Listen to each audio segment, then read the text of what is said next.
I'm attorney Dan Marr from the National New Hampshire law firm of Hamlin and Kerrigan, and I've been practicing law here in the state of New Hampshire for about 39 years, in the Commonwealth of Massachusetts for about 29 years. And during that period of time, I've created contracts and negotiated contracts for clients, construed them, interpreted the contracts, and then enforced contracts. And one of the things that happens in these contracts is when you have a contract dispute, you may have right in the contract itself a alternative dispute resolution mechanism where perhaps people ask first for negotiation between the parties, and then the agreement calls for mediation, and then it could go to court or arbitration. I'll discuss those alternatives there. But in this situation, this vlog, I'm going to be focusing in on mediation. Negotiating, everyone knows, you have a dispute, you try to negotiate something between the two parties, but sometimes you need a facilitator. And a mediation is a process upon which there's somebody that is a good facilitator. They're skilled at negotiating resolutions to the parties, and they also maybe have experience in the particular topic, and they can bring that skill set and experience to the individual parties. I call it similar to what Kissinger was doing back in the Nixon era with negotiating with China, going back and forth, shuttle diplomacy. Mediation is a process upon which the mediator is meeting with the group initially, but usually they break down into sessions. They break them into another conference room, and they talk through the details with that person and that lawyer privately, and then they deal with the other side privately, and they try to bridge the gap between where they're going and perhaps add some insight.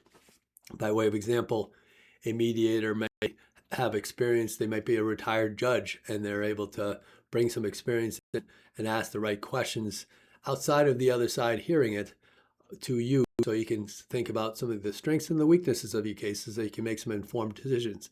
A good mediator is not going to be in a situation where you're at $1 million and the other side's at zero, and you settle for $500,000 or $100,000 and zero $50,000. That's silly. That's not helpful for a mediator to deal with it. They're going to actually be dealing with the strengths of the case and not forcing the sides to make a resolution, but try to work through so they can understand what the upsides of negotiating something now versus having the person in the black robe being the judge or a jury perhaps making a decision for you, and taking that outside of putting that more into your control. And mediation can do that, and I've addressed that issue quite a bit. And again, it might be in your contract itself. It might be a requirement of your contract that you try to mediate first. I certainly encourage taking that very seriously. When I'm representing a client, I try to get as much information as I can ahead of time. And I'm trying to deal with a situation where I'm also looking at the circumstances. If we're mediating something and it's a landlord and tenant that have an ongoing relationship, they may have a very long-term relationship. Maybe they have a 10-year contract of a lease, and they still got 8 years left, and they're mediating something. They want to keep that relationship going. That can be different than if you're in a situation where you're settling with this person, you're never going to be dealing with them again. I do know a developer here in the southern New Hampshire region, Sam Tamposi, rest his soul. He always stated he always left something on the table in negotiating. That makes sense, and I think that even if you have all the leverage, he would still leave something on the table because he didn't know when he was going to be dealing with that person again.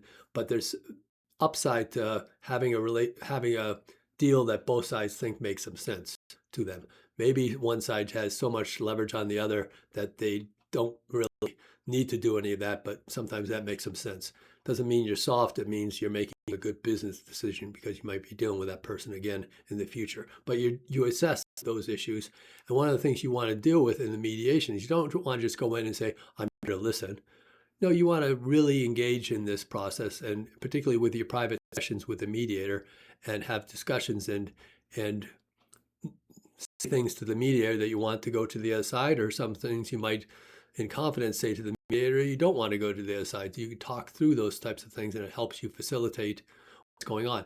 For myself, I like it as a lawyer because a good mediator is asking the questions to the client in the private session that I told them the other side's going to get to. I case actually, and it was a case with the federal courts, and the magistrate judges at the time were doing the mediations. This is maybe a score of years ago. And the mediator, the magistrate judge, went and asked my client questions in the private session. And I was able to tell my client $10,000 worth of attorney's fees later, the other side's finally going to be getting to those questions. Solid questions, very good, obviously. Magistrate judge had a great deal of experience. He could cut through it and figure out what the core issues were. Now, there wasn't some smoking gun there, but it was good, solid questions. And that type of inquiry helps you decide what's going to happen at trial, or possibilities of what can happen at trial, taking that uncertainty out and making a reasonable resolution to that. So I've dealt with the mediation quite a bit. I'm happy to help if the opportunity arises. I'm Dan Marr at 603-883-5501, 603-883-5501. Mediation is a wonderful opportunity, and I would encourage it for most people in the court system. They actually required in the state court system to have that. Take the opportunity and take it very seriously. Again, Attorney Dan Marr, 603-883-5501. You can check out also my vlogs that are weekly at going to our website, NashvilleLaw, all one word, .com. Click my bio, and then you can get into the YouTube channel, look at my weekly vlogs by topic. Look forward to working with you if the opportunity arises. Thank you.